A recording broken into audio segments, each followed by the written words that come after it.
Yes les gars, bonjour à tous, bienvenue sur la chaîne Alpha. Ça me fait très plaisir de me remettre à tourner des vidéos après quasiment 2 ans de pause. C'est reparti, j'ai acheté plein de nouveaux matériels pour pouvoir reprendre ces vidéos-là et puis essayer de vous repartager des bonnes opportunités, des fois sans et pas mal de choses. Donc je vous explique tout ça tout de suite dans la vidéo. Donc les gars, pourquoi j'avais arrêté YouTube? Eh ben tout simplement parce que j'avais un positionnement sur YouTube en tant qu'expert crypto, expert investissement et c'est quelque chose qui m'allait plus. C'est quelque chose où j'avais plus la foi d'avoir ce positionnement-là. Pas parce que je me trouve pas légitime, mais parce que je suis quelqu'un qui aime essayer beaucoup de choses et le fait de devoir dans mon contenu être seulement une chose et expert crypto investissement, eh ben c'est quelque chose où j'avais plus la foi de faire ça. Donc tout simplement, étant donné que je prenais plus plaisir à faire ça, eh bien je faisais plus de contenu en lien avec ça. Donc c'est pour ça que là, j'ai mis toutes mes anciennes vidéos en privé et le but maintenant, c'est de remonter cette petite courbe de followers pour essayer de présenter des nouvelles choses, de présenter de la valeur. D'ailleurs, qu'est-ce qu'on va retrouver sur la chaîne NAS Alpha? Donc les gars, j'aurai un petit iPad pour bien présenter tout ça. Là, on est parti sur Paint Classic. Donc sur NAS Alpha, il va y avoir 3 grandes thématiques. Donc la première thématique, on ne va pas s'en priver, hein, c'est toujours mon activité principale. Donc il y aura les cryptos, la partie invest. Donc quand je vais trouver des choses intéressantes, quand il y aura des choses pertinentes à vous partager, eh ben, je ferai une petite vidéo où je vous présenterai ça. Ensuite, il va y avoir, je me le mets là, mais on ne va pas avoir ça tout de suite. Ça va être le troisième volet qu'on va parler sur cette chaîne. Ça va être tout ce qui va être robotique. Donc, je pense que c'est un domaine qui va beaucoup exploser, comme la crypto a connu, comme est en train de connaître ce deuxième domaine. Eh ben, je pense que la robotique dans les mois, les années à venir, ça va être un très très gros domaine rempli d'opportunités à ne surtout pas négliger. On voit aujourd'hui la Neo qui a annoncé leur robot à 20 000 dollars pour avoir le robot. Je pense que c'est que le début, il va y avoir énormément de choses. Et le deuxième sujet, ce sur quoi ça me manquait de faire, parce que c'est un sujet que je m'intéresse depuis ces 2 dernières années, que ça soit en tant que builder, advisor ou tout simplement essayer de comprendre mieux ce milieu-là, c'est tout ce qui va être SaaS et les projets crypto, donc du point de vue builder. Donc je vais parler ça, le SaaS pareil, ça va être découpé en 2 parties. Il va y avoir une partie des SaaS crypto, donc des projets crypto. C'est d'ailleurs ce que je vais vous parler dans cette première vidéo d'introduction. Afin que vous montez dans le train avec moi sur NAS Alpha, eh bien je fais une petite présentation, une étude de cas dans ce projet-là que l'on va faire juste après. Et la deuxième partie, c'est tout ce qui va être IA et AI, donc qui est la même chose suivant si c'était français ou anglais. Et on va parler un petit peu de toutes ces choses-là. Donc voilà, je pense que là, je vais être un peu plus aligné. Je vais essayer de combattre mon plus gros défaut qui est le manque de régularité. Là, je pense en ayant ces 3 sujets-là à vous partager, eh bien, je vais vraiment prendre du plaisir et être régulier et actif sur YouTube. Donc voilà, on va faire tout de suite cette étude de cas et puis c'est parti. J'espère que ça va vous plaire ce que je vais vous proposer sur YouTube. Donc déjà les gars, moi l'entrepreneuriat en ligne, j'en ai fait depuis quelques années, mais je ne suis pas un expert entrepreneuriat, je ne suis pas un expert SaaS. Expert crypto, j'accepte ce titre-là, mais expert SaaS, pas encore. Je pense, je veux le devenir et je pense pouvoir le devenir, mais pour le moment, je ne le suis pas. Donc justement, c'est ça, je monte en compétence avec vous en vous partageant les trouvailles de ce que je trouve d'intéressant et j'espère que vous, à votre tour, dans l'espace commentaire, eh bien, vous me partagerez ce qui est intéressant aussi par le futur. Donc, déjà, un SaaS, c'est quoi un SaaS? Un SaaS, donc moi, il me semble que l'ancienne définition, c'était Solution as a Service, donc tout ce qui est des solutions à des besoins. Et, ou sinon, il y a l'autre définition qui est Software as a Service, donc qui est logiciel. Donc concrètement, c'est des apps, hein, c'est des apps. Un SaaS, c'est un app, mais là où on va faire un petit différence, c'est dans le business model. La plupart des SaaS, ils ont un modèle d'abonnement. Donc, au lieu de, avant, par le passé, t'achetais une licence ou un logiciel qui était à vie pour l'utilisation de l'outil, eh bien maintenant, depuis quelques années, on a un business model où c'est un abonnement que tu payes mensuellement ou si c'est au niveau entreprise peut-être à l'année pour avoir accès à des outils. Donc voilà, c'est ça. Et donc du coup, dans les SaaS, il y a une métrique qui est très importante qui est l'ARR. Donc l'ARR, c'est Annualized Recurring Revenue. Donc c'est le fait quand tu fais le prorata à l'année de combien ça te rapporte les revenus, quoi, tout simplement. Donc il y a la cour des grands, c'est 100 M d'ARR. Donc on parle de toi un petit peu quand tu atteins, on parle de toi aussi en dessous. On va dire que la cour des grands dans tout ça, c'est les 100 M d'ARR. Donc je vous ai pris quelques petits graphiques pour que vous vous rendez compte un peu de l'évolution. Donc DocuSign, par exemple, il aura fallu 9 ans pour arriver à 100 M d'ARR. Donc DocuSign, tout ce qui est les signatures de documents électroniques. MongoDB, les bases de données, tout ça. Donc on voit que ça a après descendu. Zoom, eux, ils sont arrivés à 100 M d'ARR en quasiment 4 ans. On a GitHub, je suppose, Slack. Donc Slack qui a commencé à faire du bruit parce que c'était... Là, je me rappelle un petit peu de par ce qu'on voyait. Donc Slack, ils ont atteint les 100 M d'ARR, ça fait beaucoup de bruit. Et ça, cette compagnie, je ne sais pas c'est quoi, mais voilà, 2 ans et demi.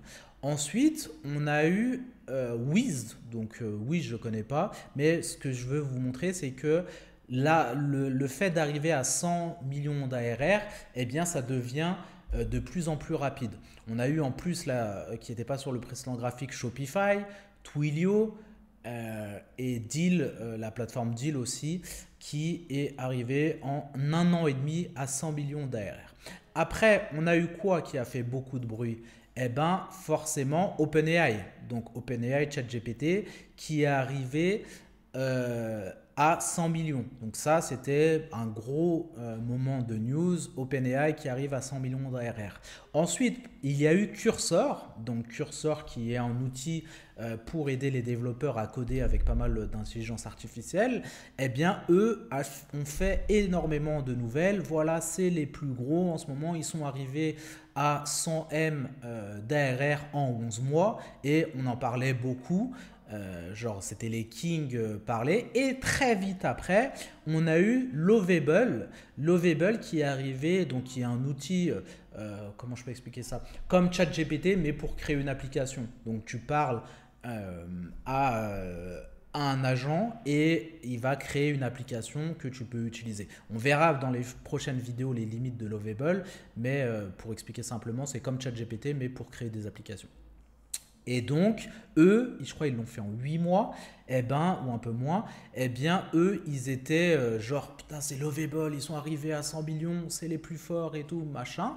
Et il y en a, ça a été encore battu. Ça a été battu par une app crypto qui potentiellement, si vous êtes connecté beaucoup au marché ces 2 dernières années, c'est plutôt l'année dernière, depuis l'année dernière, vous n'avez pas raté, qui est tout simplement Axiom. Donc Axiom, qui est backé par Y Combinator, un accélérateur de start-up aux États-Unis très très connu, eh ben ils sont arrivés, blockchain ils disent, je pense qu'ils ont oublié un petit L, blockchain, qui sont arrivés à 100 M d'ARR en seulement 4 mois. Donc pour le coup, je pense que c'est pas vraiment annualize revenu avec de l'abonnement, parce que l'Axiom, et là du coup on rentre un petit peu dans l'étude de cas, vous expliquer Axiom comment il marche, et pour ceux qui savent, eh ben, c'était pour recontextualiser un peu tout ce qui était SaaS et ARR et tout ça, parce que eux ils n'ont pas un système d'abonnement, mais ils ont un système de fees. Donc il y a 1% de fees au début quand tu commences sur les transactions. Donc, je vais vous présenter rapidement Axiom. Axiom, ils sont arrivés sur le marché, comme je disais, il y a quelques mois.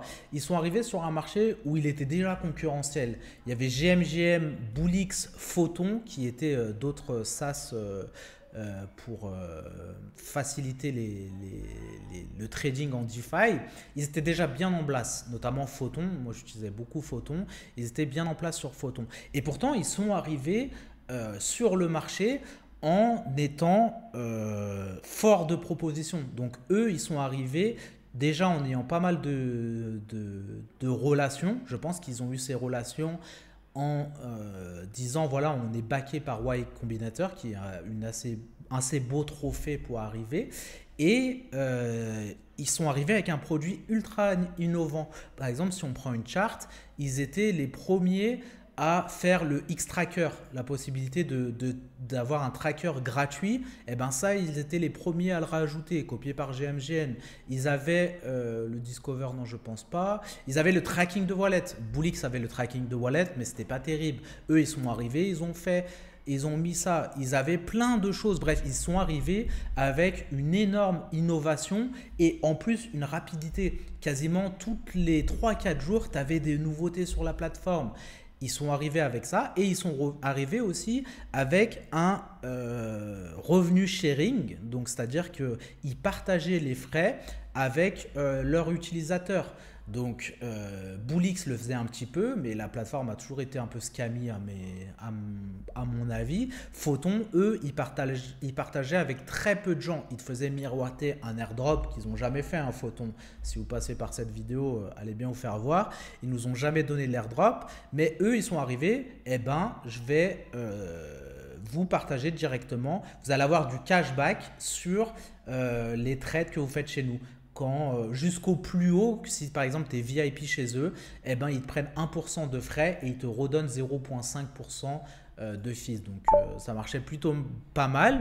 Donc voilà, une plateforme pour pouvoir trader les mêmes coins et les low cap. Ils ont ajouté BNB et puis voilà, le produit est ça, il est simple, il est secure au niveau des private keys. Donc, c'est un produit qui répondait à une demande et en étant hyper novateur, eh ben, ils ont tapé fort. Ils ont tapé fort parce qu'ils sont arrivés donc au 100M de ARR. Et ce qui est bien sur la blockchain, c'est que tout est public. Donc voilà, ils sont lancés février 2025. On est en octobre. Donc quasiment 8 mois. Et ils sont arrivés à 1 million de ARR. Là, en volume, ils ont fait 470 millions de volume en un jour. Et ils ont fait 4 700 000 de fees. Donc assez incroyable. Ils ont 2 millions, 25 millions d'utilisateurs, 1 million 250 000 utilisateurs, mais sachez que ce n'est pas vrai cette data-là parce qu'il y a des gens qui ont des multi-wallets. Par exemple, tu peux avoir un mec qui a 10 wallets et il est considéré comme un utilisateur. Donc, plus de 1 million d'utilisateurs selon eux. Donc, ils ont fait 32 milliards de volume à travers leur outil. Et donc, ce qui a généré 325 millions de dollars de fees. J'aimerais bien voir, est-ce qu'ils mettent la data de combien ils ont redonné en fees. Ok, il n'a pas mis ça dans son dashboard. Mais je pense qu'à minima, ils ont dû faire... en enlevant un petit peu les fees, allez disons ils ont redonné 125 millions de dollars de fees aux mecs qui ont des deals genre 50% comme je vous ai dit. Ils ont quand même fait 200 millions de dollars de fees en 8 mois. Donc voilà. Le SaaS le plus rapide à atteindre 100 millions d'ARR et à réaliser potentiellement, je pense, d'ici février, peut-être 300 millions de bénéfices dans l'année, eh bien, il se passe dans la tech, chez nous, dans la crypto. Donc voilà un petit peu ce que je vous parle dans ma première vidéo de retour, parler un petit peu des SaaS. Donc pour les gourmands de pépites et de trucs comme ça, vous trouverez principalement plus ça sur la chaîne. Ça m'intéresse plus de vous partager ça. Par contre, de passer, là je prends un exemple concret, après on va rentrer plus sur des projets nichés, des petits trucs. Là je vous donne tout simplement pour que vous puissiez monter dans le train avec moi sur qu'est-ce qu'on va trouver sur la chaîne NAS Alpha. Mais voilà ce qu'on va trouver. Donc dites-moi si ça vous plaît, ce type de vidéo à venir. Est-ce que ça peut vous intéresser? Dites-moi dans les commentaires si vous avez des idées de SaaS que vous voulez que je parle dans le futur. Et puis voilà, hâte de voir les retours après 2 ans sur cette chaîne YouTube. On va voir, est-ce que je vais faire 10 vues, 100 vues, 1000 vues? Si je fais 1000 vues, je suis content. Si je fais 500 vues, je suis un peu déçu. Mais je mangerai mon petit gâteau à l'orange pour me consoler. Donc voilà, bonne journée à vous et surtout que la paix soit sur vous.